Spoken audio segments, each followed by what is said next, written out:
पूरे देश में अभी किल्लत बढ़ गई है और ये हकीकत है कि हर जगह जो स्टॉक्स थे वो कम हो गए हैं। कई जगह कालाबाजारी भी हो रही है और ये जो कमी है ये व्यवहारिक है, क्योंकि दुनिया में जो आज हालात बने हैं इस युद्ध के बाद वो होना स्वाभाविक था। लेकिन सरकार ने को प्रबंध क्या किए हैं, इसमें वैकल्पिक व्यवस्था क्या बनाई है, कोई विवरण नहीं दिया गया। सरकार तो हमेशा डिनाइल में रहेगी ना। सरकार कैसे बोल सकती है कि हमने गलती की है या हमारा जो एनर्जी सिक्योरिटी के प्रति हमारा जो रवैया था वो गलत था।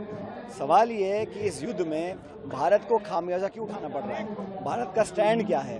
क्या हमने युद्ध विराम की बात की है? क्या हम चाहते हैं कि खाड़ी में लगभग 90 लाख या 1 करोड़ लोग हिंदुस्तानी लोग रहते हैं अलग अलग मुल्कों में, उनके भविष्य के लिए हम लोग क्या कर रहे हैं, उनको सुरक्षित रखने के लिए हम लोग क्या कर रहे हैं। और हमारा जो एक हमेशा से ट्रेडिशनल स्टैंड रहा, चाहे पार्टी किसी की सरकार भी हो, हमारा स्टैंड रहा न्यूट्रल स्टैंड रहा, नॉन वायलेंट स्टैंड रहा।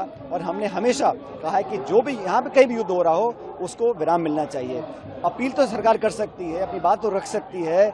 अमेरिका का ऐसा क्या दबाव है कि हम तेल के लिए उनकी बात मान रहे हैं, उनका सामान खरीदने की बात मांग रहे हैं, उनके दबाव में अपनी विदेश नीति का निर्माण कर रहे हैं। और हमारी निष्पक्षता, हमारा जो नॉन अलाइनमेंट का एक स्टैंड था, एक बड़ा मुल्क होने के नाते हमारी जिम्मेदारी बनती है कि हम दुनिया को रास्ता दिखाएं।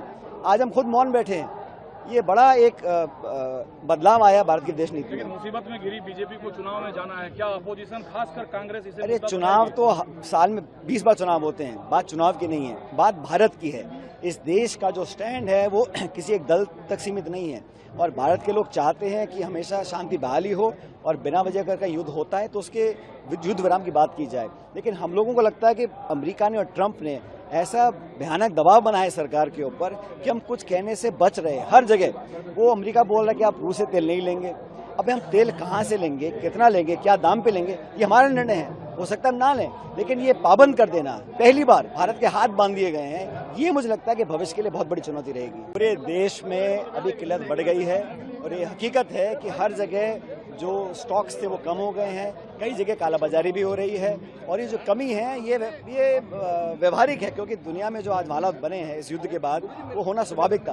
लेकिन सरकार ने को प्रबंध क्या किए हैं, इसमें वैकल्पिक व्यवस्था क्या बनाई है, कोई विवरण नहीं दिया गया। सरकार तो हमेशा डिनाइल में रहेगी ना। सरकार कैसे बोल सकती है कि हमने गलती की है या हमारा जो एनर्जी सिक्योरिटी के प्रति हमारा जो रवैया था वो गलत था।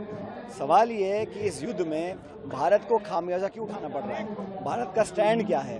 क्या हमने युद्ध विराम की बात की है? क्या हम चाहते हैं कि खाड़ी में लगभग 90 लाख या 1 करोड़ लोग हिंदुस्तानी लोग रहते हैं अलग अलग मुल्कों में, उनके भविष्य के लिए हम लोग क्या कर रहे हैं, उनको सुरक्षित रखने के लिए हम लोग क्या कर रहे हैं। और हमारा जो एक हमेशा से ट्रेडिशनल स्टैंड रहा, चाहे पार्टी किसी की सरकार भी हो, हमारा स्टैंड रहा न्यूट्रल स्टैंड रहा, नॉन वायलेंट स्टैंड रहा। और हमने हमेशा कहा है कि जो भी यहाँ पे कहीं भी युद्ध हो रहा हो उसको विराम मिलना चाहिए।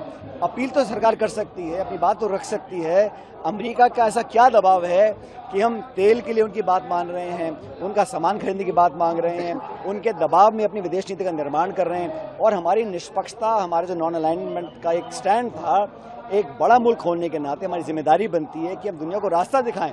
आज हम खुद मौन बैठे हैं, ये बड़ा एक बदलाव आया भारत की विदेश नीति में। लेकिन मुसीबत में घिरी बीजेपी को चुनाव में जाना है, क्या अपोजिशन खासकर कांग्रेस इसे? अरे चुनाव तो साल में 20 बार चुनाव होते हैं, बात चुनाव की नहीं है, बात भारत की है। इस देश का जो स्टैंड है वो किसी एक दल तक सीमित नहीं है और भारत के लोग चाहते हैं कि हमेशा शांति बहाली हो और बिना वजह कर युद्ध होता है तो उसके युद्ध विराम की बात की जाए। लेकिन हम लोगों को लगता है कि अमेरिका ने और ट्रंप ने ऐसा भयानक दबाव बनाया सरकार के ऊपर कि हम कुछ कहने से बच रहे हैं। हर जगह वो अमेरिका बोल रहा है कि आप रूस से तेल नहीं लेंगे। अब हम तेल कहाँ से लेंगे, कितना लेंगे, क्या दाम पे लेंगे, ये हमारा निर्णय है। हो सकता है ना लें, लेकिन ये पाबंद कर देना, पहली बार भारत के हाथ बांध दिए गए हैं, ये मुझे लगता है कि भविष्य के लिए बहुत बड़ी चुनौती रहेगी।